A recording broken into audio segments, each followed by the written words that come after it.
Clowne is a former mining town in the Bolsover District of Derbyshire. The town is steeped in a rich history dating back to the Ice Age, when Neolithic man settled here. The first recorded mention of Clowne comes in 1002, when Wulfric Spot, a Staffordshire nobleman, took ownership of Clowne Manor, which was documented by William the Conqueror in the Domesday Book in 1086.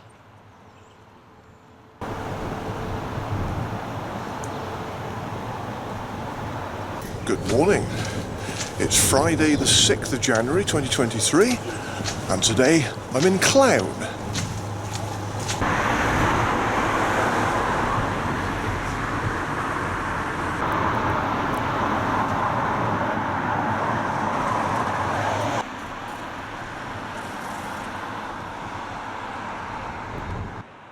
I walked along Mill Street as far as the junction with Church Street and the High Street, where the old market cross stands.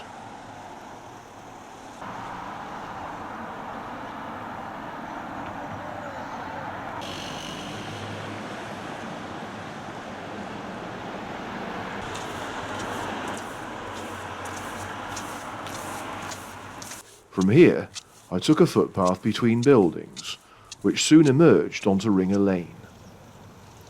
Staying with this lane to the very end, I continued in the same general direction, as I followed a narrow path and headed out into the open countryside.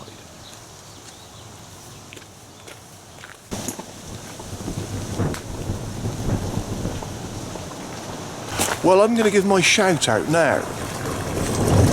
When I first moved to Derbyshire 20 years ago and started my brand new job, I met my new team of people who I will be working with. And one of the team members was a man called Keith. Now Keith, he was actually from Staveley, and he always considered himself a Staveley person. However, whilst I was working with him, he was living here in Clowne. Now, I don't know why Keith said this, but he used to say, "Oh, I don't like Clowne," he said, and I thought, well, why'd you live there then? You know? And then about, I don't know, it was quite a few months after I'd been working in my job, I finally managed to get to Clowne for work.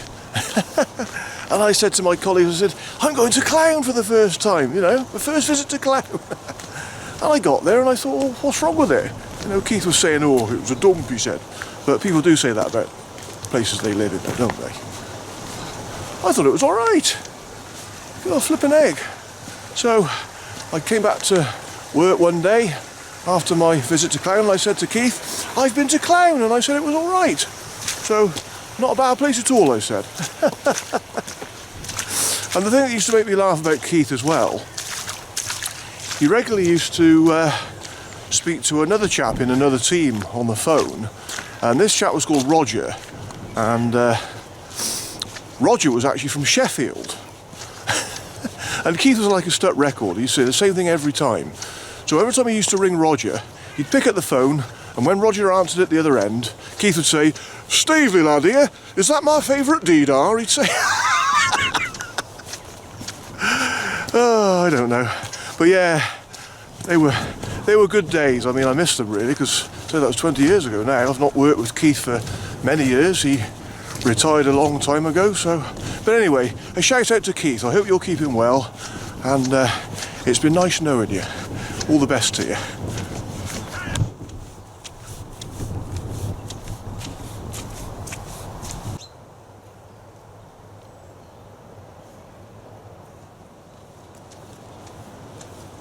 As I passed Ringer Lane Farm, the narrow path became a rough lane.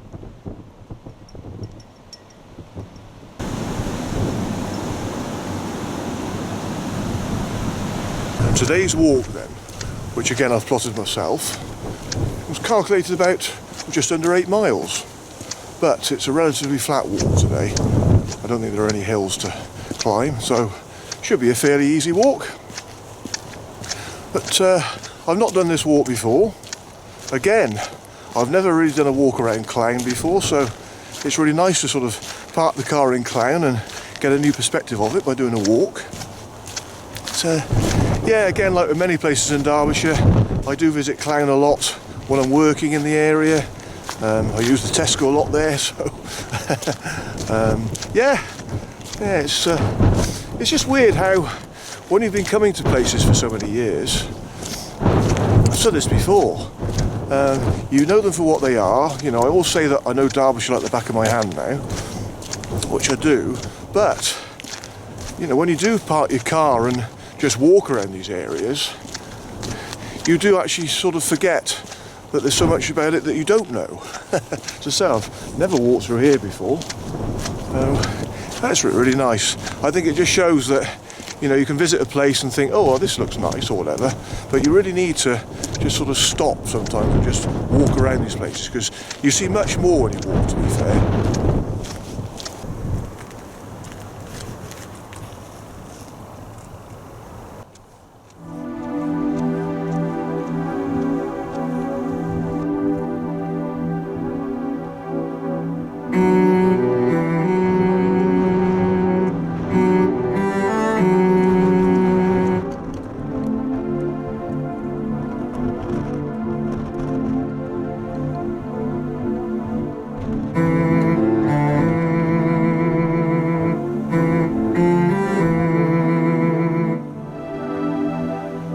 In half a mile, the lane ended at a junction, where I arrived on the edge of the next village.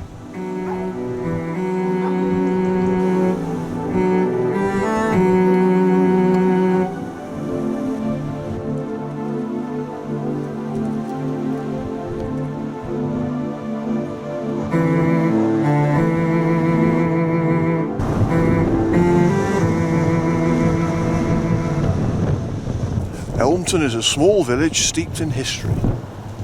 There is evidence of human occupation here since prehistoric times. By the Domesday survey of 1086, the settlement was virtually the same size as it is today.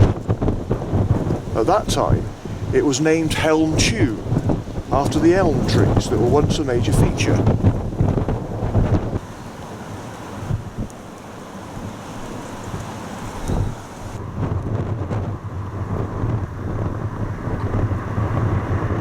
So that's the pond.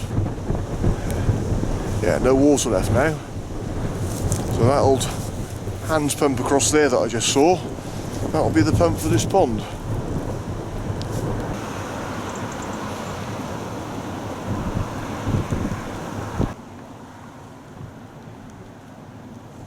Walking up a small hill, I reached Elmton's Anglican Parish Church, dedicated to St. Peter.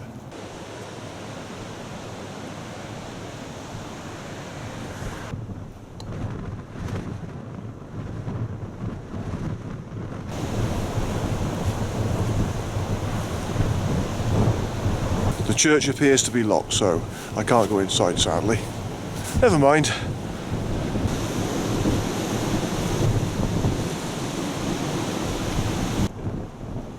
Beside the church is the old schoolroom.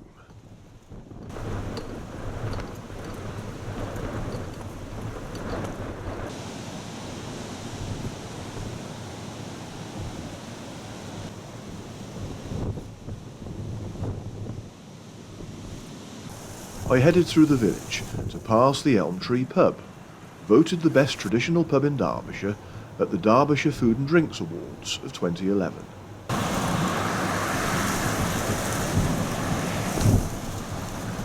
Always thought the Elm Tree looks a very nice pub. Keith, who I was talking about earlier actually, I know when I was working with him, he said he came here a few times and he always recommended it. So it's always been on my to-do list, but never actually been here yet. Like I say with many pubs in Derbyshire, I must get my arse in gear and go inside and try it sometime.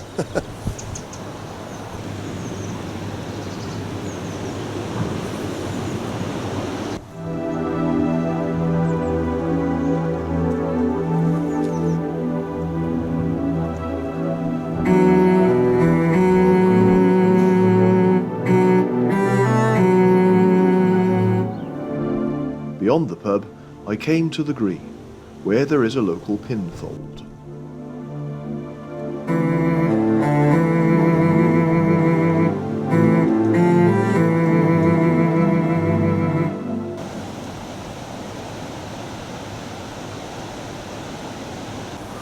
And this is the pinfold. Quite a lot of villages in the UK have these pinfolds. It's where any escaped farm animals are kept in here securely, and then the farmers have to pay a fee to get them released.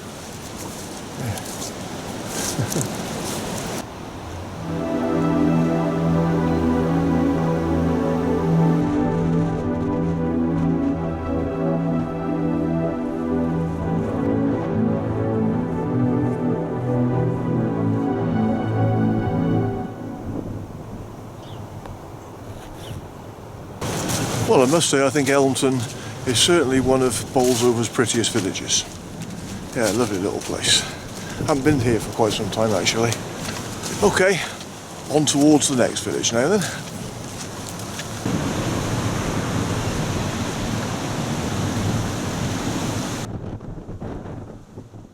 I turned right at a footpath sign near Green Farm, following a path across the muddy fields.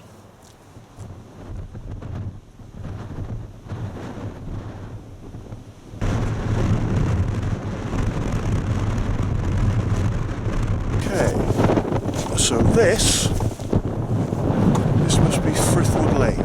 So I'll turn right along here, just for a short distance, and take the next footpath on the left.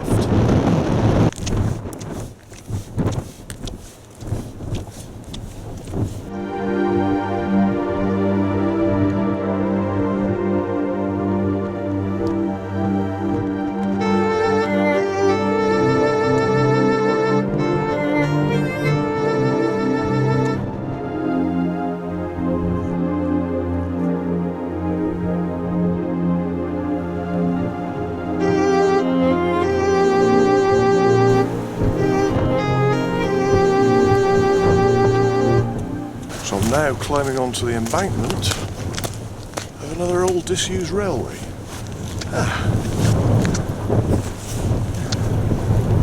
That's the railway that would have gone up to Creswell. Well, I'm not stopping on it, I'm going over the other side now.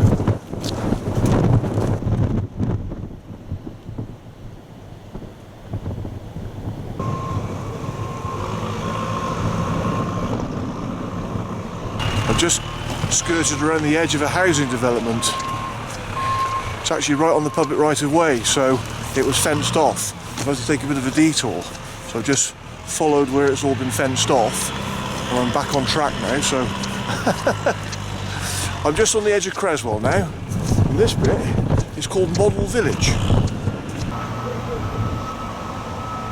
Construction of the model village began in 1896 on land purchased from the Duke of Portland, and the village was built to provide cottages for the workforce. After completion of the model village, Creswell began to grow. Meeting the A616, I followed it to reach Crags Road.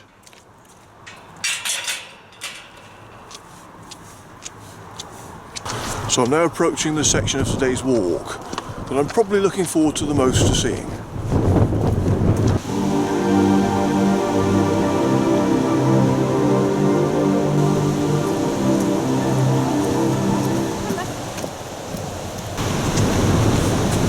Creswell Crags.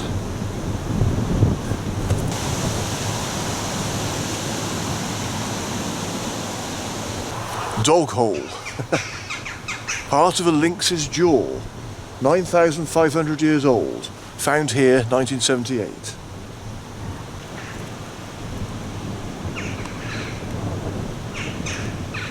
Okay, I think what I'm going to do a loop right round this lake here. So the county boundary between Derbyshire and Nottinghamshire is through the middle of the lake. So I'm just going to hop over into Nottinghamshire, walk that side and see what there is to see, and I'll loop all the way back around here in a bit.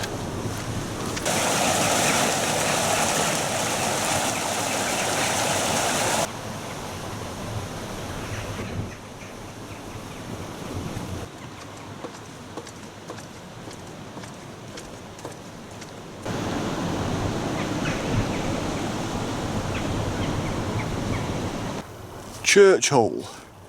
Sculpture of a bison, 13,000 years old, found on the cave wall in 2003.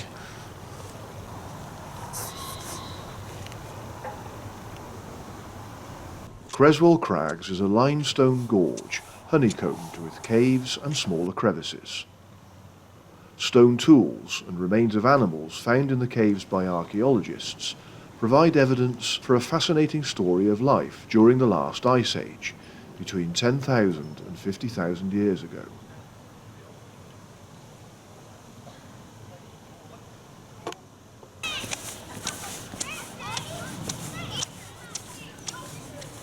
It really is a lovely spot, Creswell Crags, isn't it?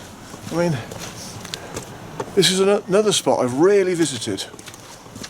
I say it's on the county boundary between Derbyshire and Nottinghamshire, but I mean, I come close to Creswell Crags a lot when I'm working in the area, but I've probably never walked around here a very small number of times in the past, but it's beautiful.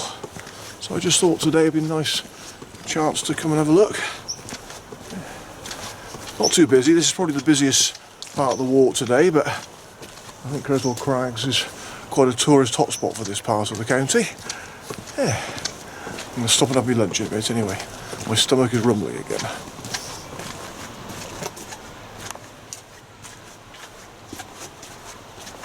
Tours of the caves in this incredible site run throughout the year, and there is also an award-winning museum, where some of the most famous discoveries from Creswell Crags are housed.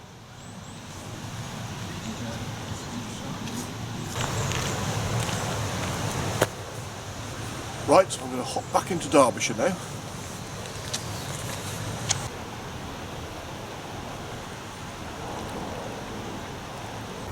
Mother Grundy's Parlour. Neanderthal hand axe, made of quartzite. 40,000 to 60,000 years old. Found here 1924. Oh wow!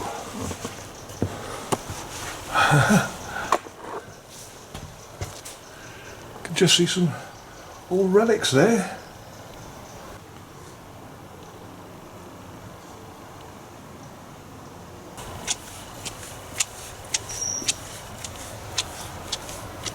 Oh, I've got horse riders in front of me now, and I've got horse riders behind me. Surrounded by horse riders. I think I'm going to get onto the narrower path just to get out of their way.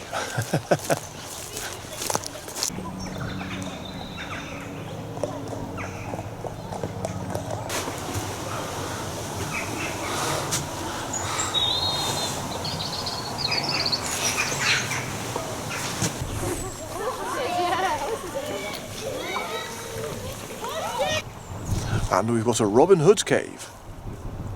A Creswell Point flint knife blade, 12,500 years old, found here 1969.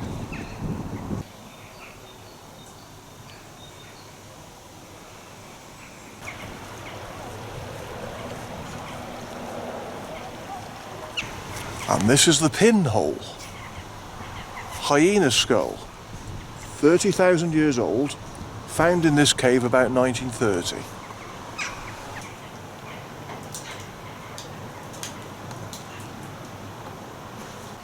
Excellent.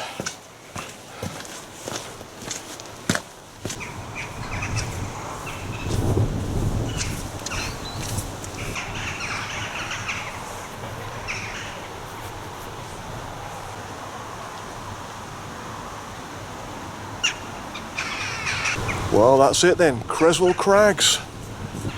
What a beautiful spot. Yeah, don't come here very often at all. Should be ashamed of itself. Okay, well, I'll crack on now then. I'm just going to make my way back towards Creswell, and then I've got quite a bit of road bashing to do.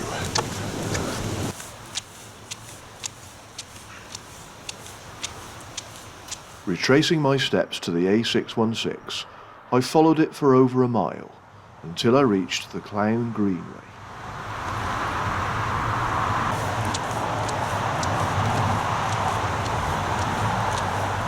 I'm on the last leg of the walk now.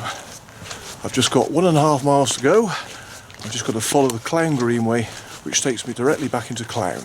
very close to where I parked my car actually.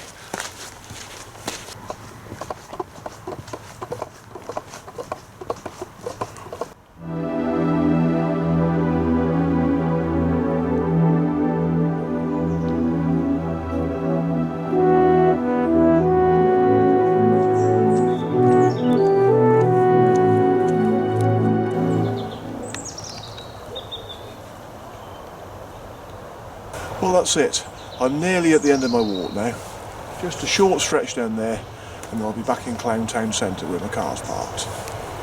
Okay, well, until next time.